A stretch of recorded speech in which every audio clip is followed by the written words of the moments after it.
menghimbau kepada seluruh jamaah agar tetap berada pada shaf yang sesuai dengan protokol kesehatan dan tidak bergeser dari tempat, mengingat saat ini khususnya kita di Kabupaten Halmahera Utara masih dalam suasana pandemi COVID-19. Yang selanjutnya kami menghimbau juga agar seluruh jamaah dapat menonaktifkan nada handphone ataupun menghidupkan mode penerbangan sehingga tidak mengganggu jalannya tabligh akbar di kesempatan malam hari ini. Assalamualaikum warahmatullahi wabarakatuh.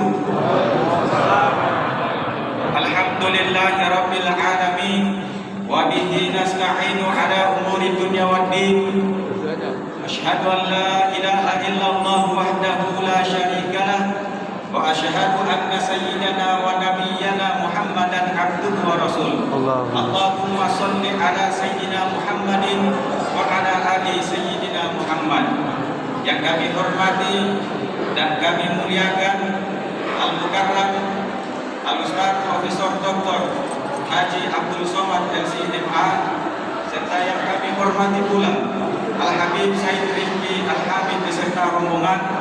Masyarakat Kabupaten Halmahera Utara mengucapkan ahlan wa sahlan di bumi Hibualamu.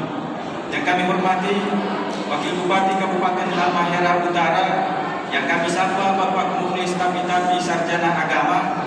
Yang kami hormati Forum Komunikasi Pimpinan Daerah Kabupaten Halmahera Utara. Yang kami hormati Badan Takbir Masjid Agung Al-Amin Kabupaten Halmahera Utara.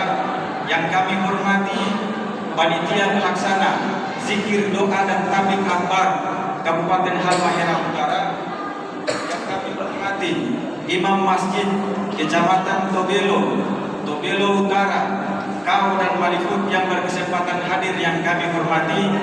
Yang kami hormati pula Imam Masjid Agung Al-Amin Kabupaten Halmahera Utara, tokoh agama, tokoh masyarakat, hadirin jamaah tabligh akbar yang insya Allah dimuliakan dan dirahmati oleh Allah Subhanahu wa Ta'ala. Izinkanlah kepada kami untuk membacakan susunan acara. Acara yang pertama adalah pembukaan sebagaimana yang telah kita lewati bersama. Acara yang kedua adalah sambutan Wakil Bupati Kabupaten Halmahera Utara. Acara yang ketiga tabligh atau tausiah oleh Profesor Dr. Haji Abdul Somad LC.MA, dan keenam penutup dan doa. Yang selanjutnya kita beralih ke acara yang kedua, yakni sambutan oleh Bapak Wakil Bupati Kabupaten Halmahera Utara. Dengan segala takzim kami persilakan. Bismillahirrahmanirrahim. Assalamualaikum warahmatullahi wabarakatuh. Ustaz Abdul Somad yang saya cintai, saya hormati, alhamdulillah juga briefing dan doa Ustaz pada kesempatan ini. Kita bersyukur tentunya hampir kurang lebih 2 tahun kita coba. Alhamdulillah pada kesempatan ini Ustaz berkesempatan hadir di tengah-tengah kita. Saya kira ini sebuah kebanggaan kita semua. Namun memang dalam suasana COVID ini, karena itu jamaah sekalian bisa lebih tertib mengikuti tausiah yang disampaikan oleh Ustaz. Saya kira tidak ada kata yang lebih sampaikan pada kesempatan ini. Yang pasti bahwa kita semua bangga, kita semua bersyukur kepada Allah Subhanahu wa Ta'ala. Insya Allah kesehatan kita semua terjaga. Situasi pandemi ini, Ustaz, Pak Habib dengan rombongan semua juga dijaga kesehatan agar bisa menjalankan tugas-tugas dakwah syiar Islam di bumi Nusantara. Saya kira demikian. Bila taufiq wal hidayah. Wassalamualaikum warahmatullahi wabarakatuh. Selanjutnya adalah tausiah tabligh akbar yang akan disampaikan oleh Profesor Dr. Haji Abdul Somad LC. Kami mengundang kepada Al-Ustaz untuk dapat mengambil tempat yang telah disediakan. Sallu ala Nabi Muhammad.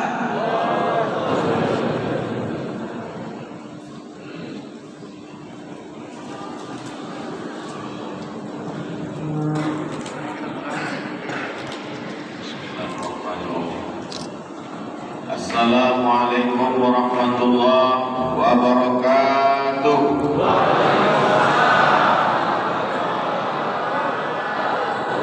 Alhamdulillah, wassalatu wassalamu ala rasulillah Sayyidina wa maulana Muhammad ibn Abdillah wa ala alihi wa sahbihi wa man tabi'ahu wa mawala. Subhanaka la ilma lana illa ma 'allamtana innaka antal alimul hakim.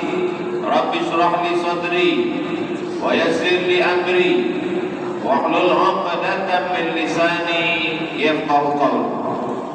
Nanti kalau ada orang yang mengatakan bahwa di masa sulit ini tidak bisa pengajian, maka dia perlu datang studi banding ke Masjid Al-Amin Tobelu supaya dia melihat bagaimana caranya mengatur shop, protokol kesehatan, pakai masker, jaga jarak, bisa sholat dan bisa pengajian. Kira-kira yang saya sampaikan ini betul atau basa-basi? Betul. Jadi kalau ada orang mengatakan bagaimana kami mau ke masjid, bagaimana cara mengatur shop, bagaimana supaya tetap bisa berzikir, bersalawat, beribadah, kami sudah stres, imun kami lemah, ramai-ramailah kalian datang ke Masjid Al-Amin. Al-Amin diambil dari kata amanah. Orang yang bisa mengemban amanah maka dia Al-Amin. Nama bukan sembarang nama. Masjid ini diberi nama Masjid Al-Amin menunjukkan bahwa ini adalah doa. Semoga kita semua yang hadir, yang di dalam, yang di luar, yang menonton dijadikan orang-orang yang amanah, insyaallah. Yang paling besar amanahnya di antara kita ini semua adalah Bapak Wakil Bupati Halmahera Utara. Tapi beliau terus, tadi sore ke rumah beliau katakan, ini sudah 2 tahun saya dapat amanah untuk mengundang Ustaz Abdul Somad. Saya bilang bukan salah saya, karena saya ngikut yang membawa. Yang membawa saya kemari Habib Rifki Al-Hamid. Habib Rifki dari Ambon, di tengah kesibukannya masih sempat membawa saya kemari. Besok kami ke Ternate, dilanjutkan terus perjalanan akan kembali ke Jakarta, ke Pekanbaru Riau. Maka insya Allah semua yang kita lakukan ini bernilai amal soleh di hadapan Allah Subhanahu wa Ta'ala. Bapak-bapak dari kepolisian, dari TNI, dari Satgas, dari Satpol PP, semua yang berkontribusi, maka setiap tetesan peluk keringat mereka, kesulitan mereka hingga terwujudnya acara ini, walaupun gambar mereka tidak ada di baliho, tak ada gambar baliho Pak Polisi, Pak Tentara, TNI, Pak Satpol PP, Pak Satgas, tak tercatat nama mereka dalam tulisan manusia, tapi insya Allah dalam catatan malaikat mereka akan mendapatkan balasan pahala sudah melaksanakan pengajian.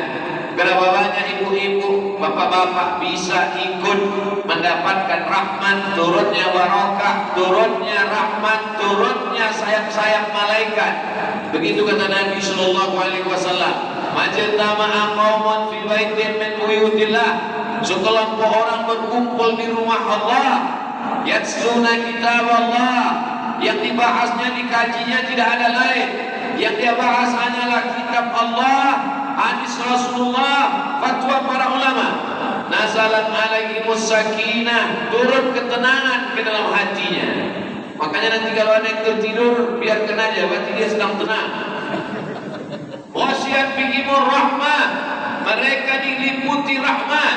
Afat bihimul malaikah, mereka dikelilingi oleh para malaikat. Walaupun nampaknya dikelilingi oleh Satpol PP, tapi sesungguhnya pada batinnya dikelilingi oleh para malaikat. Wa dzakarahumullahu fi man 'indah, dibanggakan Allah kepada para malaikat. Hai malaikat, dulu waktu aku mau menciptakan mereka, kalian komplit, Kalian tak setuju? Ataj'alu fiha man yufsidu fiha wa yasfiku dima. Untuk apa ciptakan manusia ini Allah? Mereka hanya akan berkelahi, mereka hanya akan bertengkar, mereka hanya akan berperang. Tapi hari ini mereka bisa duduk dalam keadaan hati tenang, berzikir, berselawat, bertahmid, sholat berjamaah. InsyaAllah setiap langkah kaki, tetesan darah, hembusan nafas, denyut jantung, semuanya insyaallah bernilai zikir la ilaha illallah. Kalimat haqqin, dengan itu kita hidup. Alaiha nahya wa alaiha namutu, dengan itu kita mati.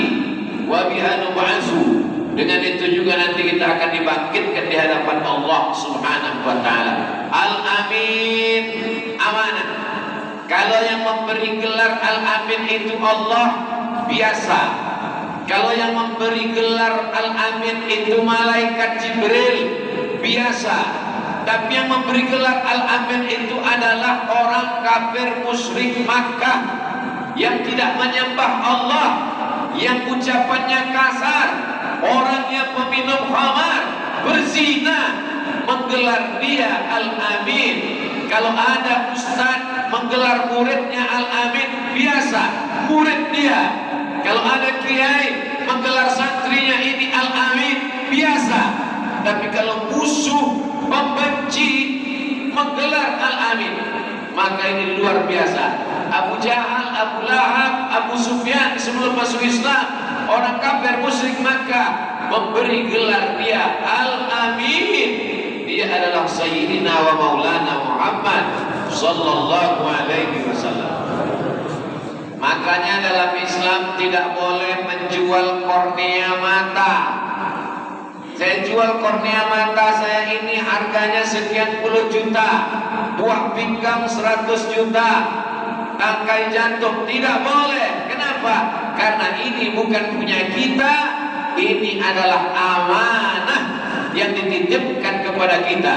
Kalau kita pakai ini dengan amanah, sesuai dengan pemberi amanah, dipakai melihat Al-Quran, memandang para habaib dan ulama, dipakai telinga mendengarkan tausiah, dipakai lidah berzikir dan berselawat, maka kita layak disebut Al-Amin. Malam ini kita semua insyaallah Al-Amin. Tapi keluar dari sini belum tentu Al-Amin. Ada yang keluar dari sini menjadi orang yang ikhlas, namanya Pak Mukhlis, wakil bupati. Ada yang keluar dari masjid ini menjadi orang yang lembut bersahabat, bahasa Arabnya Rifqan, Habib Rifqi, lembut. Ada yang keluar dari masjid ini menjadi hamba Allah, tidak menghambakan diri kepada harta, tidak menghambakan diri kepada manusia, tapi dihambakannya dirinya kepada Allah. Itulah dia Abdus Somad. Kita semua insyaallah menjadi orang yang ikhlas, menjadi orang yang lembut, menjadi orang yang hanya menghambakan diri kepada Allah Subhanahu wa taala. Seluruh anggota tubuh kita ini adalah amanah, maka tidak boleh dirusak, diganggu. Tidak boleh. Narkobanya punya saya, duitnya duit saya, kulit yang saya suntik kulit saya, yang error otaknya otak saya. Apa urusan kamu? Tidak mengerti ajaran Islam. Kulit bukan kulitmu, otak bukan milikmu, itu milik Allah, dipinjamkan kepadamu sebagai amanah. Nanti kau akan ditanya di hadapan Allah Subhanahu wa taala, kemana otak kau pakai? Apakah kulit kau sakiti? Makanya dalam Islam tidak boleh mentato. La'anallahul wasiman, Allah melaknat orang yang membuat tato, wal mutasimat. Kenapa? Salah satu sebabnya adalah menyakiti. Tapi zaman sekarang nggak sakit Pak Ustaz. Tidak seperti dulu ditusukkan jarum, dimasukkan tinta. Sekarang sudah otomatis pakai laser. Salah satu sebabnya karena menyakiti. Sebab yang kedua karena mengikuti perbuatan orang-orang yang fasik. Sebab yang ketiga adalah karena merusak ciptaan Allah Subhanahu wa taala menurut pandangan syariat Islam. Kita hidup ini bukan menurut saya, bukan menurut akal kita, bukan menurut hati kita, tapi mengikut kehendak Allah, berserah diri mengikut kehendak Allah tanpa melawan, maka orang itu namanya Muslim, nama sifatnya Islam. Itulah yang kita katakan tadi di dalam iftitah kita, wajahtu, aku hadapkan wajahku, wajhiya lilladzi fataras samawati, kepada Dia yang menciptakan alam semesta, hanifan, aku condong kepada kebenaran, musliman, aku menyerahkan diriku kepada hukum Allah Subhanahu wa taala. Kata Allah jangan, kita jauhi. Kata Allah laksanakan, kita dekati. Kata Allah haram, kita hindarkan. Ini semua adalah amanah, amanah anggota tubuh. Haram minum khamar, merusak akal. Namanya khamar, asalnya cairan anggur, anggur busuk, anggur berulat, anggur berjamur, dimasukkan ke dalam tong, diinjak beramai-ramai, disaring, dimasukkan ke botol, fermentasi, berbuih, diminum. Minuman ini namanya khamar, menghilangkan akal. Orang kalau minum khamar dia mabuk, hilang ingatan, hilang kekuasaan, hilang kemampuan untuk melihat mana baik, mana buruk, mana kawan, mana lawan. Tak bisa dia bedakan mana bini dia, mana bini orang. Rata saja dunia ini sama. Maka dalam Islam merusak akal berarti tidak amanah, karena akal adalah titipan Allah Subhanahu wa taala. Ini perlu diluruskan. Ada sebagian orang menganggap akal-akal saya, rumah-rumah saya, duit-duit saya, minuman punya saya, apa salahnya? Secara hukum saya tidak melanggar. Hukum Allah Subhanahu wa taala kau langgar, karena kau sudah menyia-nyiakan amanah. Malam ini alhamdulillah, amanah mata dijaga, amanah telinga dijaga sampai Isya. Masuk waktu Isya jam 7.38 kita sholat azan berkumandang, masuk Isya, stop sebentar Ustaz Somad. Setelah itu nanti saya akan diberikan pertanyaan-pertanyaan untuk menjawab kerinduan masyarakat Halmahera Utara. Nanti setelah menjawab pertanyaan, lalu kemudian kawan, Bapak Ibu semuanya sholat. Ketika Bapak Ibu sholat, disitulah saya pulang. Loh, Ustaz gak sholat? Saya sudah jamaah taklim. Ini untuk menghilangkan kecurigaan, supaya nanti kalau ada yang bertanya, mana Ustaz sholat tadi? Sudah pulang. Kenapa dia tidak sholat Isya? Karena kalau sudah profesor boleh gak sholat. Tidak betul. Itu fitnah. Bahwa ini semua adalah amanah yang diberikan Allah Subhanahu wa taala. Allahumma matti'na bi asma'ina. Jadikan telinga ini menjadi amanah yang dapat kami tunaikan hanya mendengarkan zikir, salawat, khutbah, tausiah, ceramah. Wa absarina. Jadikan kami orang yang dapat menjaga amanah mata. Alhamdulillah di Masjid Al-Amin Tobelo amanah mata terjaga. Perempuan diletakkan jauh-jauh di belakang. Coba kalau diletakkannya di depan, tentu Ustaz itu lebih banyak melihat perempuan daripada laki-laki. Masuk ke kamera, di-upload ke YouTube, di komen di bawah. Kok Ustaznya lebih sering lihat ke kanan dari ke kiri? Ribut di sosial media. Maka menjaga supaya kita tidak berkhianat, dijaga. Perempuan dibuat jauh ke belakang. Bapak-bapak tidak bisa melihat perempuan. Kenapa? Perempuan di depan, perempuan di belakang, laki-laki di depan. Tidak mungkin dia menoleh melihat memandang ke belakang. Tiba-tiba ada seorang laki-laki, sebentar-bentar dia lihat sebelah, sebentar-sebentar dia lihat. Ditanya kawan, kenapa kau lihat? Kenapa kau lihat perempuan di sana? Aku melihat istriku, bukan orang lain. Tidak salah, karena istri juga adalah amanah yang dititipkan Allah Subhanahu wa taala. Kullukum ra'in. Setiap laki-laki baligh, berakal, dititipkan amanah. Adakah orang yang tidak dititipkan amanah? Ada. Orang gila. Orang gila tak ada amanah. Jadi kalau siapa yang merasa berat kalilah hidupku ini sekarang, Pak Ustaz, jangan mau jadi orang. Ada lagi yang tidak diberikan amanah. Ada anak yang belum ada akal, anak kecil. Maka 3 orang ini tidak dituntut di akhirat tentang amanah.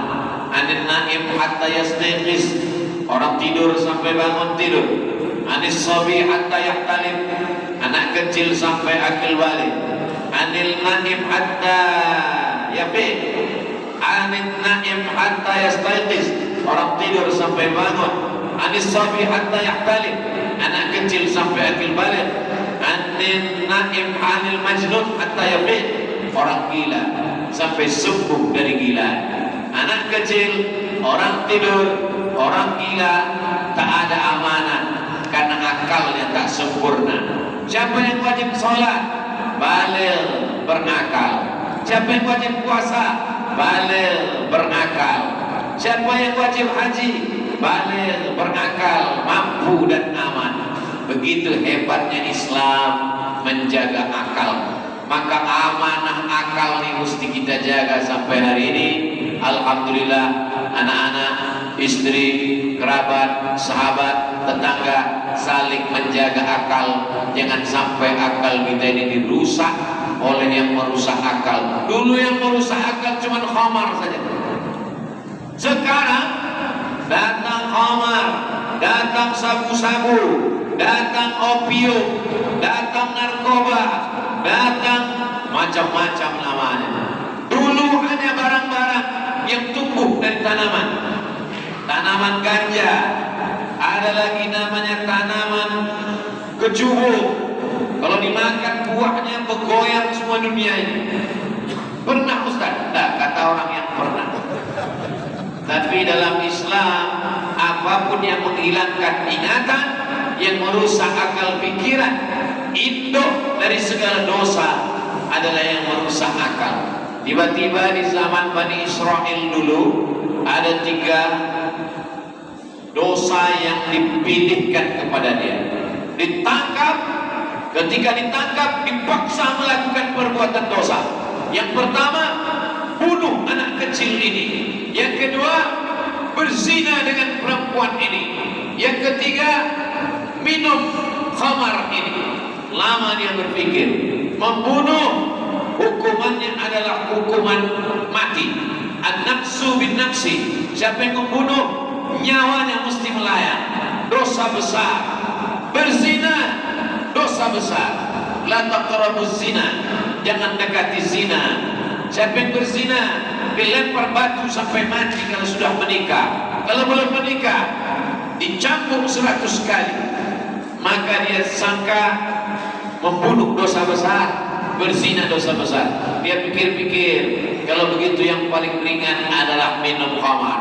Minum, setelah itu tobat, setelah itu selesai masalah. Dia pikir ini yang paling ringan. Lalu kemudian dia pun meminum khamar.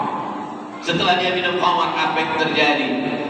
Maka muncul maaf beribu maaf. Setelah diminum khamar, muncul syahwatnya, bergelora hawa nafsunya, masuk setan ke dalam darahnya. Asyaitan yajri majrad dam, setan mengalir dalam aliran darah, bangkit libidonya. Akhirnya mohon maaf, dia perkosa perempuan itu. Lalu dia lihat ada anak yang menyaksikannya. Ini mesti dibunuh, karena kalau tidak nanti ceritanya akan pergi kemana-mana. Dibunuhnya anak itu. Akhirnya 3 dosa dilaksanakan hanya karena khamar. Itulah mengapa ancaman Allah untuk khamar itu 3. Innamal khamru khamar, wal maisir judi, wal ansab menyembelih binatang untuk berhala, wal azlam mengundi nasib. Azabnya 3. Rijsun, najis, min amali syaitan, perbuatan setan. Fajtanibu, jauhi. Insya Allah kalau kamu jauhi, turun rahmat Allah Subhanahu wa ta'ala. Orang Arab musyrik jahiliyah dulu tidak bisa menghilangkan khamar, tidak bisa meninggalkan khamar. Makanya ayat dalam Al-Quran tidak langsung khamar itu haram. Yas'alunaka 'anil khamri wal maisir. Kalau mereka bertanya kepadamu ya Muhammad sallallahu alaihi wasallam, 'anil khamri wal maisir, tentang khamar, tentang judi, qul, katakan, fihima ismun kabir, dosanya memang besar, wa manafi'u linnas, tapi manfaatnya juga ada. Minum khamar menghangatkan badan, minum khamar menyehatkan badan, minum khamar membuat semangat. Tolong ceramahnya jangan dipotong nanti jadi iklan khamar pula. Fihima ismun kabir, ada dosa besar, wa manafi'u linnas, tapi manfaatnya ada. Belum haram, belum lagi turun ayat mengatakan haram. Maka kalau kamu mau minum silakan, karena ada manfaatnya. Lalu setelah orang mulai berhati-hati karena ada efek negatifnya, ada mudaratnya, ada ancamannya, wa manafi', ada mudaratnya, ada manfaatnya, barulah turun ayat, la taqrabus shalah, janganlah kamu salat wa antum sukara, ketika kamu sedang mabuk. Kalau sedang mabuk jangan salat. Kebetulan ada salah seorang yang sedang mabuk, dia baca ayat qul ya ayyuhal kafirun la a'budu ma ta'budun wa la antum 'abiduna ma a'bud wa la ana 'abidu ma 'abadtum wa la antum 'abiduna ma a'bud wa la ana 'abidu ma 'abadtum. Tak dapatnya simpang lakum dinukum waliyadin. Berputar-putar dia di ayat itu. Turunlah ayat la taqrabus shalah, jangan kamu salat wa antum sukara, kalau kamu dalam keadaan mabuk, hilang ingatan, tak bisa membedakan, tak dapat membedakan, wala ana abidu ma'abadtum wala antum abiduna ma'abud, sampai kau dapat simpang lakum dinokum wa diyadin. Lalu setelah itu barulah turun ayat yang paling tegas, yang ketiga. Ayat yang pertama ada manfaatnya tapi mudaratnya besar. Ayat yang kedua, jangan sholat kalau sedang mabuk. Artinya kalau sedang tidak sholat boleh mabuk. Jadi kalau dia mabuk jam 8 silakanlah, jam 11 jangan. Nanti udah ada agak-agak mau dekat azan zuhur, jangan lagi. Habis sholat silakan lagi mabuk. Begitulah turunnya ayat dulu. Tapi begitu umat Islam sudah kuat, imannya sudah mantap, ilmunya sudah oke, langsung turun ayat yang ketiga, innamal khamru, khamar, wal maisir, judi, wal ansab, menyembelih binatang untuk pohon rindang, menyembelih binatang untuk bukit, menyembelih binatang untuk jin, hantu setan sebagai persembahan. Lalu kemudian wal aslam, mengundi nasib, diambil anak panah, ditulis ya atau tidak. 3 batang anak panah dimasukkan ke dalam botol, digoncang untuk mengundi nasib. Besok mau pergi ke Halmahera Utara, pergi atau tidak? Anak panah pertama pergi, anak panah kedua jangan pergi, anak panah ketiga Anda belum beruntung, goncang sekali lagi, masukkan ke dalam, habis itu digoncang. Kalau kebetulan terambil anak panah, pergilah, berarti selamat. Kalau kebetulan terambil anak panah, jangan pergi, nanti tidak selamat. Tapi kalau kebetulan terambil anak panah kosong, berarti goncang lagi. Mengundi nasib dalam Islam hukumnya haram. Islam mengajarkan kalau kau sudah azam, tekad kuat, bismillah tawakkaltu 'ala Allah, la haula wala quwata illa billah. Saya pergi ke Halmahera Utara ini tidak pakai mengundi nasib. Tidak ada saya tulis di kertas, habis itu digoncang-goncang. Kalau nanti tertulis pergi, kalau tidak pergi tidak. Banyak orang takut pergi jauh. Dari Pekanbaru, Riau, Sumatera ke Jakarta naik pesawat 1 jam 40 menit. Nunggu lagi malam. sampai Jakarta habis Isya, pesawatnya jam 2 malam. Tunggu lagi. Dari Jakarta ke Ternate berangkat jam 2 malam, sampai di Ternate sudah jam 7. 3, 4, 5, 6, 7. Hampir seperti umroh ke Jeddah. Jauhnya. Tidak 5 jam Pak Ustaz, sebenarnya 3 jam. Jam 2 berangkat, 3, 4, 5. Sebetulnya sampai itu jam 5.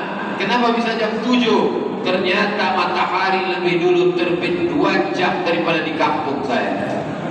Saya masih lelap tidur di Pekanbaru. Bapak Ibu di Halmahera Utara sudah sholat tahajud, sudah sholat witir, sudah sholat duha. Jadi kalau begitu perhitungannya, lebih banyak, lebih dulu Bapak Ibu masuk surga daripada kami di Sumatera.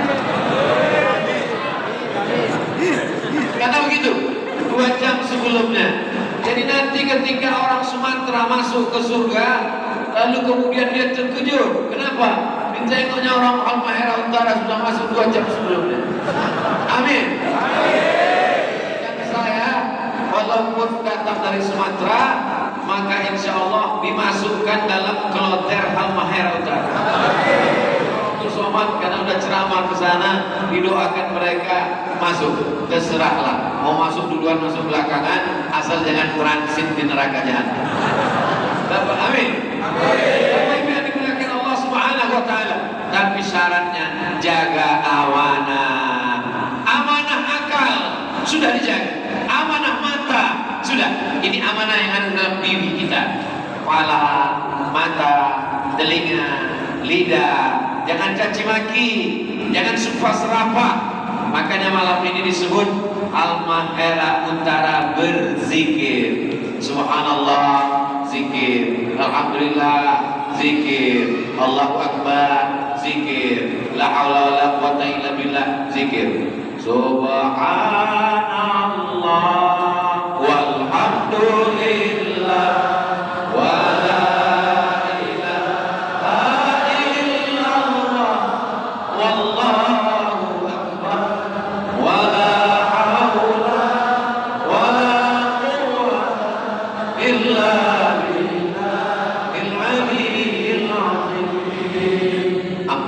Subhanallah, Maha Suci Allah.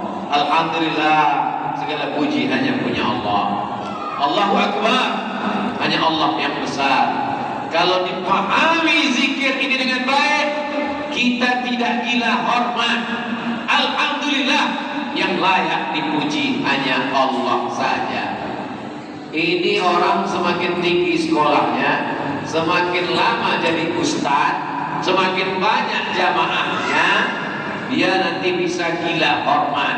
Minta buatkan baleho gambar paling besar, minta buatkan baleho dibuatkan detail paling panjang 1 meter. Kalau tidak dibuatkan, merajuk pulang ceramahnya pendek. Maka dia mesti tanamkan itu dalam hatinya. Alhamdulillah, yang layak dipuji itu hanya Allah. Allahu Akbar, yang besar itu Allah.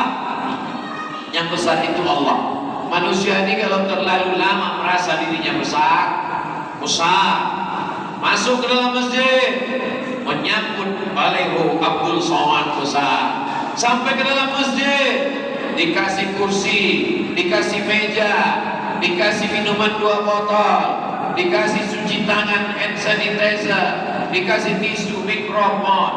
Pak Wakil Bupati malah duduk di bawah, Habib duduk di bawah. Lama-lama merasa besar, maka sering tanamkan dalam hatimu, Allahu Akbar, Allah yang besar, engkau kecil, tidak ada apa-apa. Apalagi kalau sampai ke apa nama kota kita, Tobelo. Di Tobelo